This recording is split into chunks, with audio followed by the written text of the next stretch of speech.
Tere tagasi tulemast. Vahepeal on möödunud kuu ja ühtegi klippi teinud ei ole.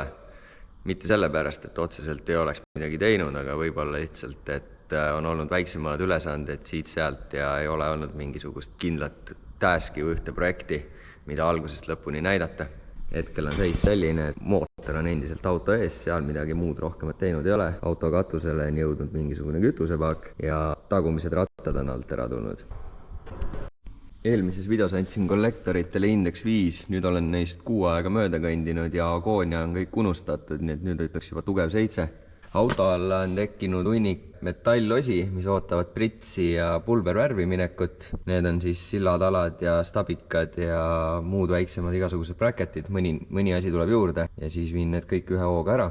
Kuna eelmise korra viimane märksõna oli differ, siis hakkasingi selle asjaga edasi tegelema. Esiteks siis tagaosaga sama treatment nagu eest, kogu veermik laiali, logarid välja, stange küljest, veermik pulkadeks ja dry ice'iga põhjaalune puhtaks. Nali, hambaharja ja pigipesuga. Põhjal ja ütleme, et seis sama ilus nagu eest, mitte ühtegi rooste täppi, mitte kuskil, mingisuguseid kahjustusi, midagi ei ole. Ainus asi, mis kogu silla juures natukenegi roostes oli stabika varras ühe koha pealt ja see reaalselt ongi ainus rooste, mis ma seni terve auto jooksul leidnud olen. Siis võtsin ka veel ära kütusepaagi, seda selleks, et kui siin nüüd keevitamiseks lähevad, siis prooviks mitte maha põletada ja pluss enne tagasi panekut vahetan ka kindlasti kohe kütusepumba ära, et ei peaks sellega tulevikus tegelema. Aga kuidas see tagaosa lammutamine kõik mootorivahetusega seotud on? Ega vist olegi. Aga miks ta on tegelikult seotud mootorivahetusega on see, et originaal differ, mis siin all oli, on lahtine differ ja väikses korpuses. Uut mootorist tulevat jõudu sellega maha ei pane, sest üks ratas käib korraga ringi ja teiseks on tema komponendid nõrgemad ja ei kannata tulevast jõudu ära. Siin aga ei piisa ainult diffri vahetusest, sest teada-tuntud fakt on, et Z3 ja E30 vanad kompaktid on kõik tagant väga süldi ja mis nendega juhtub, kui neil natuke rohkem jõudu on see punktkeevitused tagaraamil murduvad läbi aja jooksul. Ja miks need punktkeevitused murduvad läbi? Sest vanasti ei olnud väikse kerega BMW-del taga täis poolraami või siis täisraami, vaid oli selle asemel differ tagant, differ, mis asetseb siin, tagant kinnitatud kere külge ja ees 4 poldiga jäigalt sellise banaani küljes, mis omakorda istus 2 puksiga kere küljest. Ehk siis ta oli 3 kohast seotud ja see 3. punkt oli taga diffri kaane küljest offsetiga. Nüüd aga kui palju aastaid kiirendada ja kohalt ära minna, siis see differ teeb seal kogu aeg sellist asja külgsuunaliselt. Põhjalt vaadates on ta siis kinnitatud selle kanduri külge ja lõpuks sellele koormusele ei pea need punktkeevitused siin vastu. Ja kui vaadata juba väga vanu postitusi aastates mingi 2000 algus, siis kõikidel ridakuutel ja Z3M-idel juba sellest ajast on pilte, kuidas diffrid autol ripuvad. Ja kõige kehvemal juhul isegi on rebinud ka selle põikide alasid kaasa, mis seob ära põhiraami 2 poolt. Sellepärast olen ma ka nüüd terve pagasniku seest lahti lammutanud, et vaadata, mis olukord siin on. Tuletan meelde, et sellel autol oli rida 4 kõige väiksema kilovatiga, mis oli saada, ehk 80 midagi kilovatti. Ja kui ma nüüd siin vaatan, siis siin selle pleki all ongi see ristitala ja selle koha peale on kinnitatud see kandur. Ja siit lähemalt uurides on näha, et 2 punktkeevitust on isegi selle 80 kilovati juures aastatega lahti rebinenud. Ehk siis kujutame ette, mis nüüd juhtuma hakkab, kui siia see V8 panna, ehk siis nii seda asja kindlasti jätta ei saa. Lahendusi mitu, mida on tehtud. Sellises olukorras, kus kõik on veel korras, nagu minul, siis on tehtud lihtsalt nii, et on ostetud veel üks selline kõrv ja keevitatud ta sandwichina siit 2 poolt peale, keevitatud kinni tehtud, et ta oleks topelt tugev ja kõik raami punktkeevitused on kas siis juurde tehtud, neid puuritud juurde keevitatud või lihtsalt üle keevitatud.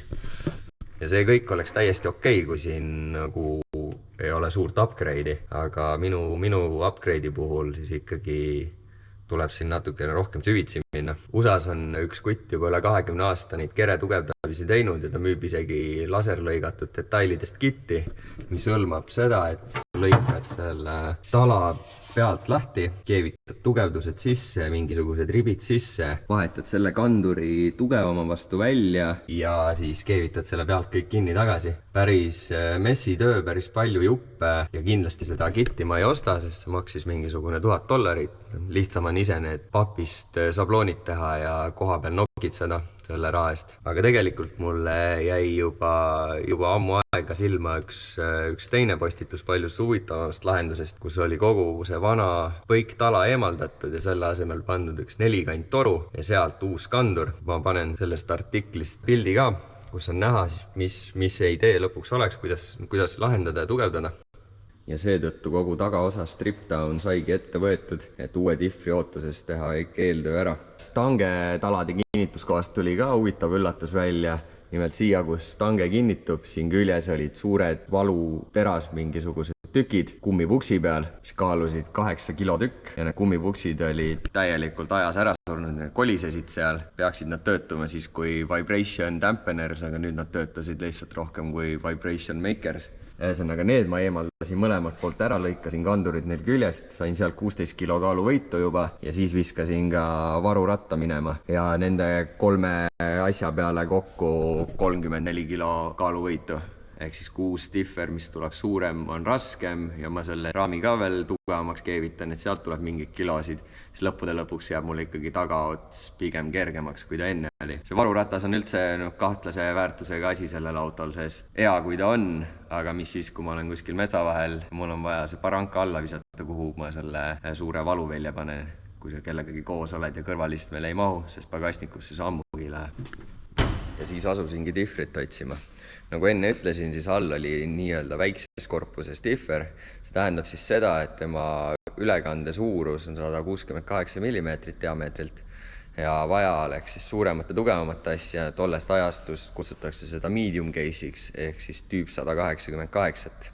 Ja lisaks veel pidi tal olema LSD, et rattad oleks lukus. Ma ei tahtnud hakata võtma mingit uuema E60 või mingite 7 diffrit, sellepärast et nendel ei ole esimene kinnitus enam pealt 4 boldiga, vaid on eest 2 boldiga. Ja sellisel juhul peaksin ma hakkama seda põhitala siin reinžineerima ja siis läheksid mul kõiksugused asukohad ja asjad paigast ära, ehk siis nagu reference pointid oleks täiesti metsas kõik ja mul oleks nagu põhimõtteliselt hakkad nullist tagant ehitama. Ehk siis mul oli vaja diffrit, mis sobiks siia otse külge ja selle tagumise poole ma saaks siis ise lahendada. Ja otsima ei pidanudki küllaltki kaua, panin kuulutus üles ja kohe üks kutt kirjutas ja tulemuseks on see siin. Kindlasti mitte nüüd sellise kaubandusliku välimusega, nagu teie seda siin praegu näete. Oli ta ikkagi standardselt Eesti moodi, üleni roostes, mullane ja vaata mul kaamera rollib. Ehk siis üleni roostes ja mullane ja et ilusam välja näeks, oli maitmust prei peale visatud. Nüüd selle harjasime kõik puhtaks, bare metallini välja ja sai 2 kihti hämmeriti. Nüüd aga sellest tagakaanest väga flashy, shiny, sellest räägime ka kohe. Differ ise on pärit E34 pealt. E34 siis esimene kinnitus täpselt samasugune nagu minu vanal, kõik on hea. Tagant on olukord aga teine. Tagumine gaas on E34 siit sellise pikalt välja ulatuva aasaga, millega ta kinnitub täisraami külge, sest 34 on täisraami peal. See oli siit küljest ära ratsitud ja selle lihvisin ilusaks ära ja klaasisin kaane puhtaks ka, panin kõik uued tugevad poldid ja võtsin ka veel spidoanduri enda oma küljest, sest siit on näha, milline roostevõnnik terve see differ olla võis. Mis on andeks antav, sest tegemist oli jääraja masinaga ja me elame Eestis. Miks see kandur siit ära oli lõigatud, oligi täpselt sellel põhjusel, et see differ on kasutusel olnud jääraja kompaktil. Niisiis oli tal küljes selline adapter 3 boldiga selle koha peal, mis põhimõtteliselt imiteerib täpselt seda ühe kõrvaga lahendust. Esialgu mul oli kogu aeg plaanis, et ma sebin E36 M3 tagumise kaane, sest see on kohe 2 kõrvaga ja miks ma tahan seda teist kõrva, ongi täpselt see, mis ma enne mainisin, et seda twisti vältida. Et kuna ma niikuinii plaanin tagaosa keevitada tugevamaks, siis mul on väga lihtne samal ajal üks lisakõrv sinna panna. Jahtisin natuke aega seda E30 kaant, maksid mingisugune 150 euri, hetkel kuskilt lähedalt saada ei olnud, USA-st oli saatekulu mõttetult kõrge ja siis mulle meenus, et sügisel olin tellinud endale kokku ilusaid kollaseid ja punaseid pukse Strongflexist. Olin ma juba olnud hull kaval ja arvasin, et E36 kaantel olevad puksid, 2 kõrvaga kaanepuksid on täpselt samasugused nagu E30-l, siis ma olin neid punaseid pukse tellinud 2 tükki. Pildi pealt väga on näha, et esiteks E30 kaanel puksid, mis on väiksemad, asetsevad rohkem siin kaane all keskkohas, mitte nii üleval 2 pool, ehk siis täielikult teine lahendus. Ja siis ma hakkasingi mõtlema, et kui ma olen juba 70 euri nende punaste peale kulutanud ja kuskilt mul seda E36 kaant saada ei ole, et siis võib-olla on üldse lihtsam see tükk teha ise, võttes siis selle praktiliselt näidiseks. Istusin arvutisse maha, tõmbasin veits jooni ja tunni ajaga oli mudel selge. Näidise järgi oli mul hea vaadata siit kaugusi, ehk siis ma sain nüüd teha nii, et esimestest kinnitustest tagumise kinnituseni on mul täpselt sama vahekaugus sellel vasakpoolsel kõrval, küll aga ma langetasin originaalist teda 5 millimeetrit, seda selleks, et mul ei olnud võtta toorikut, millest see tükk kätte saada, muidu oleks pidanud tellima ja ei oleks praegu seda videot. Niisiis ma langetasin ta allapoole ja samuti pidin ka umbes 5 milli viima ta siit kohast väljapoole, sest muidu ei oleks mul kliirinud ära seda polti. Niisiis Limitlessi poisid lasid mul selle kiirelt välja ja saingi diffri kokku panna. Ja miks mul oli oluline, et ma teaks täpselt, kus mul need asukohad nüüd on. See on nüüd mirroris täpselt telje suhtes ja ma tean, mitu millimeetrit on see liigutatud välja ja alla. On minu jaoks väga olulised, sest nüüd ma saan auto juures, auto on mul ilusti jäigalt pukkide peal, ei liigu mitte kuhugi, on loodis. Nüüd ma saan siit mõõta maha kauguse, palju mul praegu selle kõrgus on, lahutada sealt 5 millimeetrit ja teha siia ilusti jooned, et ma teaks nüüd, kuidas see uus tala koos uute kanduritega siia ehitada. Et mul on olemas mingisugused reference pointid. Kui ma oleks hakanud siin täiesti nullist midagi lahendama, siis mul oleks päris raske seda niimoodi põlve otsas välja mõelda. Et minu eesmärk on laua peal see uus tala põhimõtteliselt valmis ehitada ja siis ta tõsta kere vahele ja seal lõplikult kinni keevitada. Ehk siis täpselt nagu selles foorumi postituses näha oli võetud üks 4-kant toru, pandud sealt põiki pulgad, tehtud neile tugevdused ja siis oli siia vahele keevitatud. Kuna mina keevitan tiigiga, siis ma tahangi kõik nii palju kui võimalik laua peal valmis teha, ilusti kõik mõõtu täpseks. Ma lõikan enne selle kõik siit lahti ja siis pärast, kui siia ta külge tõstab, siis siin jääb ainult automaatkeevitusega pärast keevitada siimsiilerit ja värvi ja valmis ta ongi. Jep.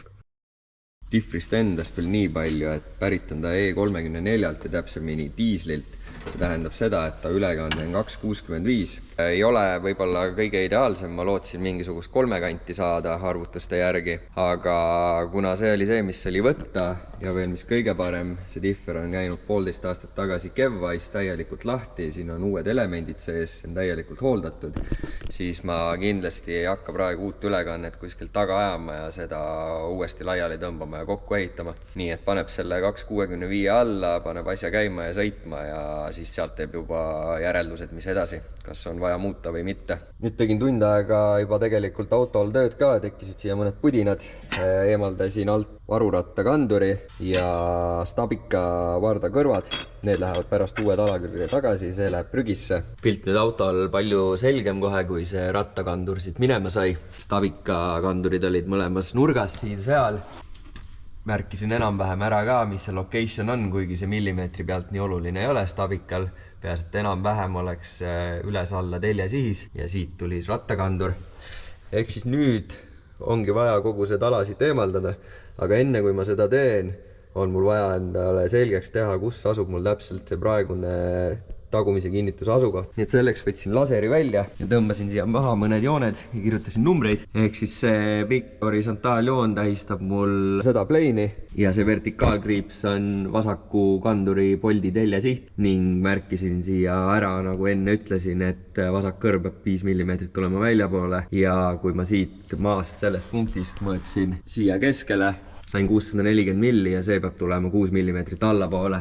Täpselt nagu enne ütlesin, et see asukoht veidi muutub, tegin siia väikse täpi peale. Nüüd ma panen selle pooliku raami ja diffri omavahel kokku ja tõstan need prooviks sinna vahele. Ja kui kõik mõõtmised ja arvutused olid õiged, siis praegu paika tõstes, omal kohal istudes peaks mahtuma ta ilusti sinna kanduri vahele ja see punkt peaks jääma vana silmuse tsentrisse. Panin nüüd siis diffri ja tala omavahel kokku ja pumpasin ta tungiga siia ülesse. Esimeste pukside juurest keerasin tugevalt vastu ära, nii nagu ta olema peab, ja siis tagant hakkasin lihtsalt tungiga kergitama. Esialgu arvasin, et kaane tihend peab olema püstloodis ja pumpasin ta nii ülesse kui saab ja siis tuli välja, et hakkas differ juba siit tagant vastu kere käima. Nii et püstloodis ta järelikult ikkagi olema ei pea. Asja laserjoone ka korraks kõrvale, kust liiga palju näha ei ole. Mõtlesin, mis värk siis on, et kas siis nagu diffri väljund ei pea olema nagu autoga paralleelne, aga tegelikult siis ma hakkasin mõtlema, et käigukast mootorist tuleb ka veidi nurga all, suunaga alla, nii et kõik komponendid tegelikult eestpoolt tahapoole lähevad järjest allapoole. Selle konfirmimiseks võtsin ma selle esialgse kanduri, mis diffriga kaasa tuli. Panin siit poldid kohakuti, vaatasin, kus kohas täpselt see õige kõrgus on ja selguski, et täpselt nii nagu mul mõõtmisel on näha, nüüd see täpp siit paistab. Ehk siis, kui ma selle kanduri nüüd minema viskan, siis ma tean, et ma pean selle tooma 6 mm allapoole ja väljapoole ja teisele poole lihtsalt tuleb mirroris. Nüüd korjan kõik küljest ära ja siis hakkan vaikselt seda talasid ekseldama. Ja differ uuesti alt ära. Hakkasin ka puurima seda kinnitust siit küljest. Kuniks minu lohakus oli augusaest veidi tugevam. Täna enam poest uut ka ei saa, nii et siit poolt jäävad needid lahti puurimata. Õnneks ei olegi tegelikult vaja, sellepärast et selle osa talast, kus siit must joon jookseb, eemaldan ma täielikult ära. Jätan ainult tala tagumise seina alles, siis saab uue toru siit, mis on veits laiem, mingisugune, ma ei tea, kas 5 milli või 10 milli on laiem ja siis uputada selle siia ära. Ehk siis nüüd ei jäägi muud üle, kui ikkagi lõpuks rõllakaga asja kallal asuda ja altpoolt lahti lõigata ning pärast ülevalt äkki pigem tiks aega.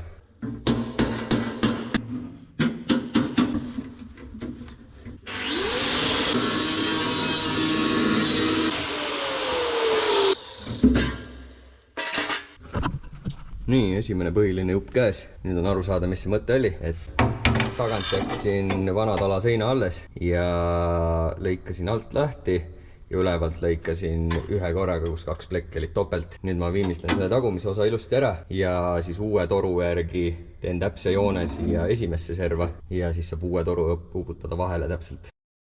Eile sai siis veel paar tundi nende servadega tegeletud. Võtsin ilusti nurgad teravalt välja mõlemalt poolt. Ja siis nagu eelmises klipis ütlesin, lihvisin selle serva ääre ilusasti tasa, et kui nüüd uus toru sisse uputada, siis need seinad on ilusti kohakuti. Eile mul veel toru ei olnud, nii et teise serva lõpliku kauguse peale välja ei lõiganud. Jätsin ta nii nagu ta oli, umbes täpselt 75 milli. Vaatasin, et kõige lähim mõõt, mis saada on 80 ja siis mõõtsin ka endale enam-vähem selle kõrguse, et kui palju ma tahan, et mul see kõrgus oleks ja selgus, et ka teistpidi on 80 milli ja nii et käisin täna Metall 24 veits shoppamas. Sellest saab siis peatala ja sellest teen 2 alla ulatuvat riputit, mille vahele differ läheb. Näitan kohe ka joonises, tegin kiire eskiisi täna. Siis mõned plaadid, et jagada koormust, kuna see tala hakkab istuma vanade raamide peal, mis on suhteliselt õhukeses plekis ja kui ma lõikan toru servak katki, siis ta toetaks ainult paari millimeetrise servaga otse peale. Ehk siis teen sellest pleidist väiksed siuksed kassetid, et jõud laiali jaotaks. Ja diffri jaoks võtsin PNG-ermega poldid ka Baltic Pollist. Nüüd on siis kõik vajalikud jupid olemas, nii et tulebki ainult kätte võtta ja ära teha. Näitan siis arvutist ka seda eskiisi. Midagi sellist võiks ta siis tulla. Keskel on näha juba see valmis preesitud tükk, miinus need punased puksid, neid siin ei ole, aga ei ole vaja ka. See ülemine on see 80x80 tala, mille otsad ma lõikan siukse nurga all ära, siis raami poole panen talle siuksed kassetid alla. Seda sellepärast, kui ma selle tüki nüüd ära eemaldan, et ta ei hakkaks raami peal istuma lihtsalt 2-4 millimeetrise servaga, vaid jõud jaotuks ühtlasena. Ja siis pärast tala on paigas, siis peale panen siuksed T-tähekujulised kassetid ka veel ühelt poolt ja teiselt poolt täpselt sama. Ja riputuse otsustasin teha 50x80 torust, teen sellised vigurid, lasen alol freesida jõnksud välja. Vaatasin, et 50x80 oleks kõige lähedasem mõõt, kus ma saaksin sellise uputuse teha. 40 toru oleks natuke vähe jäänud, siis ei oleks mul see puks siia vahel ära mahtunud. Nüüd aga kuna ta on 50, siis on hoopis vastupidine olukord, et ma pidin tegema siia sellised distantspuksid, mis iseenesest on tegelikult väga hea, sest sellisel juhul ma saan nüüd asja lahendada nii, et ühelt poolt läheb bolt tavast läbi, siis läbi puksi ja teisele poole ma teen kohe keerme sisse ja siis ei ole mingit mutrit. Ja midagi sellist võiks ta enam-vähem saada. Kõrgus on veel natuke lahtine, mõned millimeetrid siia-sinna ta kõigub, aga umbes midagi sellist. See on siis rattakoopast vaadates, esiosa on sealpool. Ja nagu ma enne ütlesin ka, siis tegelikult differ ei ole horisontaali suhtes risti, mis tähendab, et need vertikaalsed talad tegelikult tulevad pärast kalde all siit viltu. Ja muidugi uputama neid siia sisse, nagu siit paistab. Aga midagi sellist vähemalt annab aimu ja on endal suht lihtne nüüd ehitama hakata seda. Mõtlesin, et kui plaan on selge ja joonis on ilusti arvuti sees, et siis võiks umbes 1 päeva töö olla, aga tegelikult läheb ikkagi 2, kuigi tehtud sai tänasega päris palju. Toru on ilusti vahel, tuugalt. Kõigepealt siis lõikasin tagumist serva sellel pagassi põhjaplekil 5 milli laiemaks, et see laiem toru ära mahuks. Siis tegin otsadesse alla 4 millisest plaadist need koormusjagamisplaadid, punktisin need ära ka mõlemale poole ja siis mõõtsin ja tegin täpselt sisselõiked torule, nii et kummihaamriga lüües läks toru ilusti paika. Nüüd siin sees on teha veel 2 asja. Esiteks aku pluss toide. Ei saa mul siit üle toru tulla, mul ei lähe muidu polstrid sisse. Nii et ilmselt ma teen talle siia õhukese seinaga torust lihtsalt mingisuguse kanali ning siis veel nagu mudelil näitasin siia T-tähe kujulised pleitid ja nende osas ma ei ole veel otsustanud samamoodi, sest see toob siia kõrgust juurde ja ma ei tea, kas mul polstrid mahuvad. Juba nende mõnede punktide ja asjadega tundub, et tegelikult asi on väga kõva, et võib-olla ei ole vaja neid sinna nurkadesse panna, aga seda mõtlen homme. Ja tugevusest rääkides, nüüd on hästi aru saada, kuidas ma selle vana osaga seon.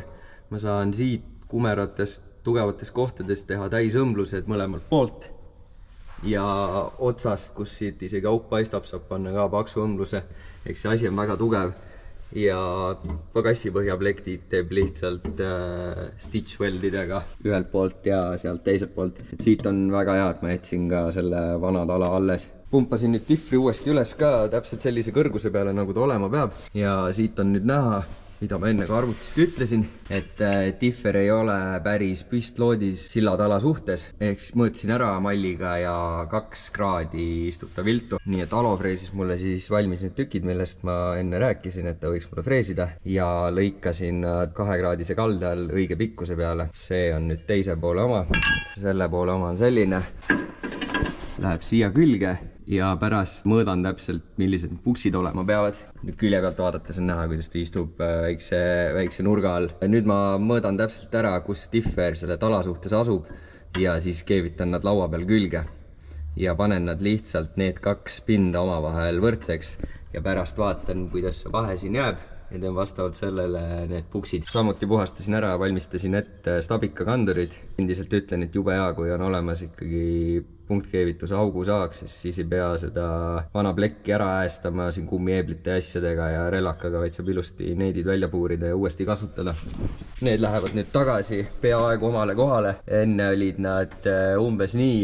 Nüüd põhimõtteliselt üks serv ripub natukene üle selle uue tala, eks ma nihutan nad veidi sisse poole, mingi paar sentimeetrit ja see üldse probleemiks ei ole, sest tagumine stabikas on tagant täiesti sirge, et näha on, puks oli varem siin, nüüd ma saan julgelt võin selle puksi nii ühel kui teisel pool sisse poole mõned sentimeetrit tuua ja sellest ei muutu mitte midagi. Ehk siis 1 päeva kohta päris hea.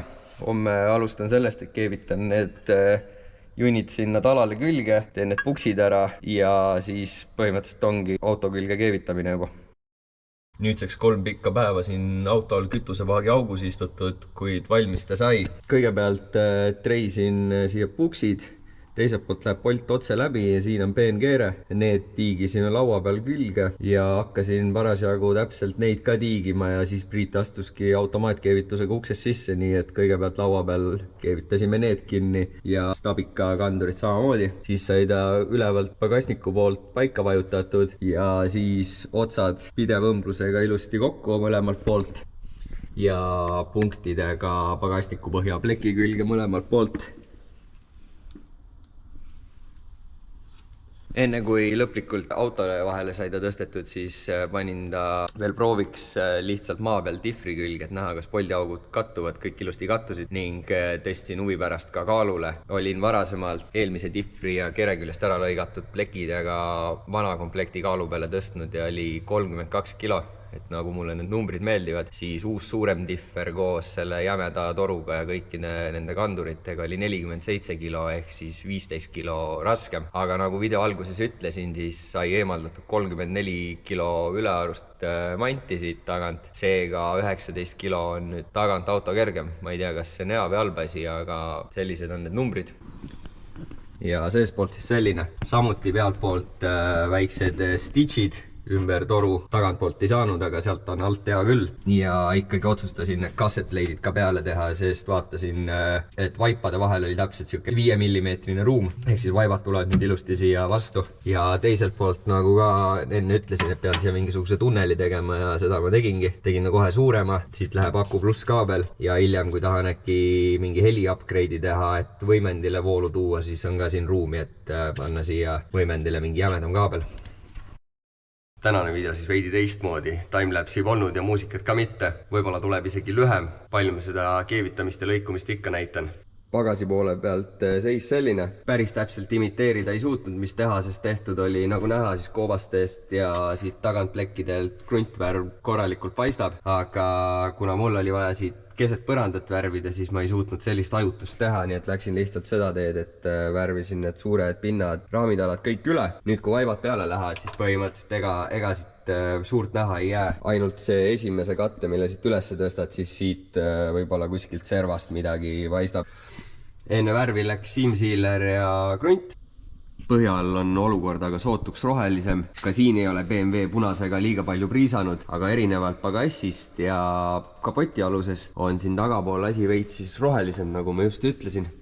Sest siia on pandud ka lisaks krundile seamsealerit, mis originaalis näeb välja selline pruunikas roheline. Läksin enda lemmikpoodi Krossi toidukaubad, tähendab Vürti, ja selgus, et meie regioonis Vürdis ei ole ühtegi teist kivikaitsevärvi kui ainult must. Nii et see plaan läks cancelisse, tagasi internetti. Internetist öeldi mulle, et Semmil on olemas Easy Coat ja Olive Green võiks olla täpselt see õige värv. Labeli pilt on ka kapoti alusest, nii et see võiks olla täpselt see õige toode. Then again, Semmi meie poodidest ei saa. Nii et siis tegin seda, mida ma alati teen, kui värvimine on teemaks. Läksin Devorisse, sest sealt leian ma tavaliselt lahenduse. Ja lahenduseks sai hall kivikaitse ja Olive Green ehk Krall 6003. Niisiis treatment oli esialgu sama nagu ülevalpool. Krunt, seamsealer, siis panin kivikaitsme ja üritasin seda rohelist siia ajutada. Sai ta tõesti nüüd rohelisem kui see pruunikam asi seal tagapool, aga piisavalt okei. Ning raamitalade juures üritasin punasega samamoodi tekitada overspray'd ülevalt alla suunal, et jätta muljet, et see roheline oli siin enne, kui see auto üldse punast nägi. Piisavalt hea tüdrukutele, kellega ma olnud olen. Panin selle kanduri ka siia külge, et ilus on vaadata oleks. Tervet diffrit enam panna ei saanud, sellepärast raam ja muud osad läksid juba pulbrisse. Ja see ühtlasi tegelikult lõpetab ka suurema fäbitöö ja inseneritöö selle swapi juures ära. Kõiksugused suuremad üksikosad, mis nullist on vaja olnud ehitada, on nüüdseks siis tehtud. Edasi on rohkem sellised väiksed bracketid ja juppide külge kruvimine. Ainus suurem nullist tegemine on veel summuti, aga sellega tegeleb siis, kui auto juba käib ja ratastel ja veerev, nii et saaks ta lükata kuhugi tõstuki peale ja inimese moodi see mingil nädalavahetusel ära teha. Aga see on kõik kauge tuleviku muusika. Palju aktuaalsem on aga see, kui tulevad asjad värvimisest, siis peaks mootori tõstma vahele ja nüüd, kui differ on ka oma koha peal, saab valmis teha kardaani ning siis peaks hankima mordid, hakata autot kuskilt otsast lõplikult kokku panema. Nii et ilmselt see saabki olema järgmise osa teema. Jälle nägemiseni!